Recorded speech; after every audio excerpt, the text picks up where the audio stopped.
selamat sejahtera kawan-kawan semua. Hari ini saya ingin kongsikan bagaimana untuk menghasilkan minyak buah keras ataupun minyak buah kemiri. Seperti mana kita tahu, buah keras sangat digunakan secara meluas dalam masakan. Tapi tahukah anda buah keras juga sangat bagus untuk kesihatan dan kecantikan rambut kita. Ia sangat bermanfaat jikalau kita mempunyai rambut yang kering, rambut yang bercabang ataupun kulit kepala yang gatal dan berkelumur. Jadi hari ini saya akan kongsikan bagaimana kita menjadikan buah keras 1 kilo di sini menjadikan minyak yang sangat jernih, sangat kuning dan cerah, dan kita boleh gunakan tanpa was-was. Jadi apa kita tunggu lagi? Mari saya tunjukkan cara penyediaannya. Kita akan mulakan dengan menumbuk 1 kilo buah keras ini. Kita akan tumbuk sehingga halus dan senang untuk diblenderkan kemudian. Boleh lihat ya, di sini ada 1 kilo kemiri. Setelah selesai kita menumbuk buah keras, kita akan masukkan sedikit demi sedikit ke dalam blender kita. Jangan isi sampai penuh ya. Kita letak dalam 2 ke 3 sudu begitu. Kalau kita isi terlalu penuh, takut nanti bila kita blender akan jadi panas ya. Sekarang kita akan tambahkan air cukup sehingga menutupi permukaan buah keras.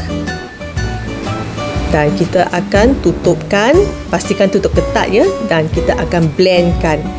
Kita akan buat proses ini secara berperingkat-peringkat.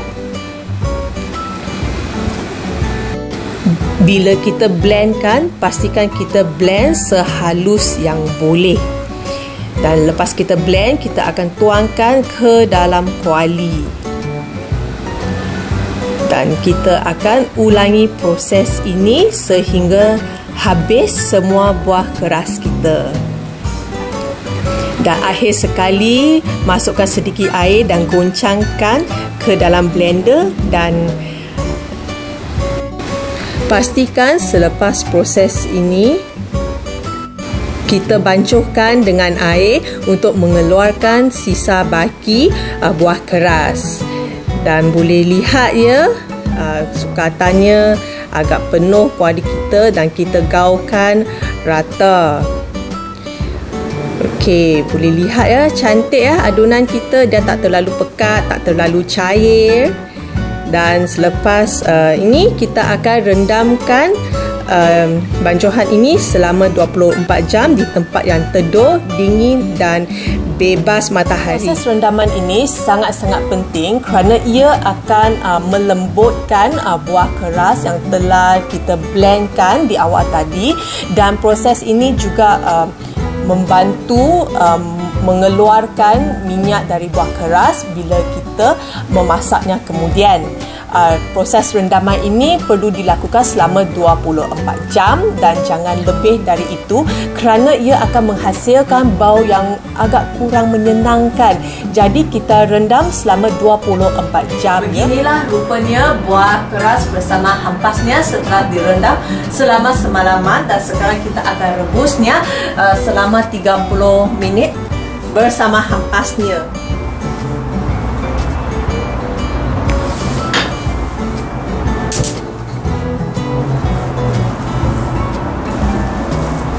Beginilah rupanya. Proses ini, proses pertama ini sangat penting kerana kita akan mengeluarkan minyak dari buah keras supaya ia akan sebati dengan air.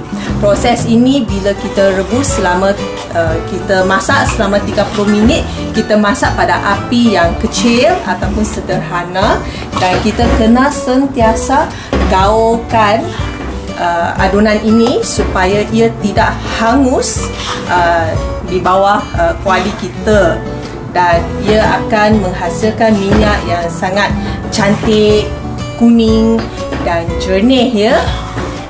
Jadi proses ini adalah proses pertama ya. Selepas kita masak ini dan lepas 30 minit, kita akan biar dia rehat sampai sejuk dan kita akan mulakan proses seterusnya. Baiklah, saya sudah gaul selama 30 minit, tanganku sudah lemuk. Sekarang kita akan tutupkan api dan bagi dia rehat sampai sejuk, dan saya akan kongsikan proses seterusnya.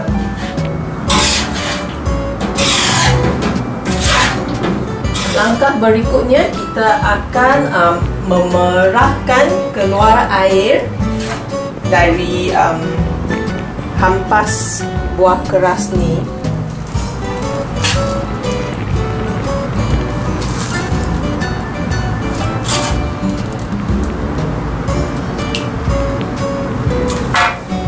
Kita akan perah sampai habis.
Kita akan buat begini secara berperingkat-peringkat. Lepas kita perah hampas dia, kita ketepikan hampas dia.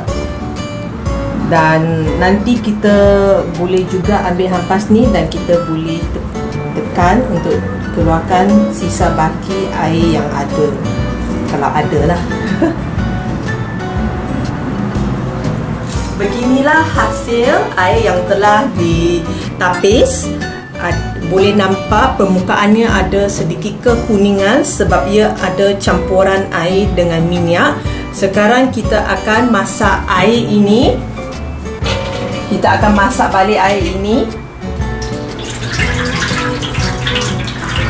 Dan proses ini akan mengambil masa kira-kira 2 jam ke 4 jam terpulang ya, sampai terhasilnya minyak.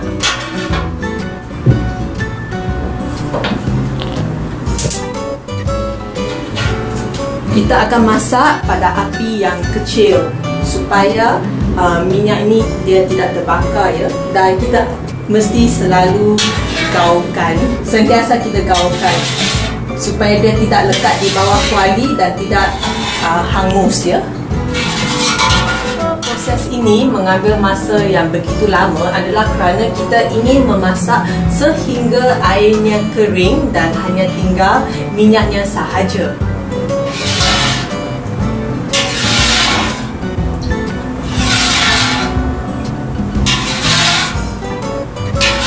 Boleh lihat paras airnya pun sudah berkurangan berbanding pada awal bila kita mula. Tapi prosesnya belum siap lagi. Kena sentiasa gaulkannya supaya dia tidak hangus di bawah. Harus ingat ya, kita kena sentiasa gaulkan supaya hampasnya tidak terbakar di bawahnya. Boleh lihat minyaknya sudah terbentuk dan kita akan pisahkan hampasnya dari minyak supaya ia tidak hangus ya. Bila minyak kita sudah kering, kita akan tuangkan ke dalam bekas asing. Selepas ini, kita akan biarkan minyak kita sejuk. Baru kita akan tapis sekali lagi dan kita akan simpan di dalam botol.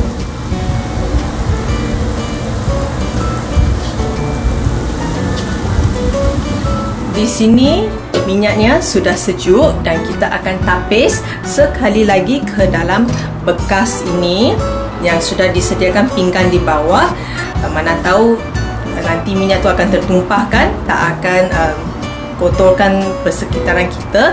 Dan di sini kita ada hampas yang kita sudah asingkan di awal tadi.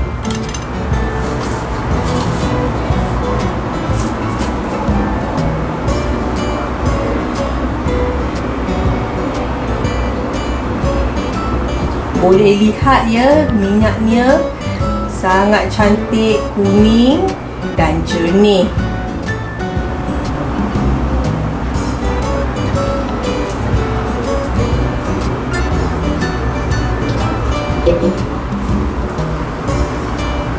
Hai, saya harap kawan-kawan di sana berjaya untuk menghasilkan minyak buah keras ya.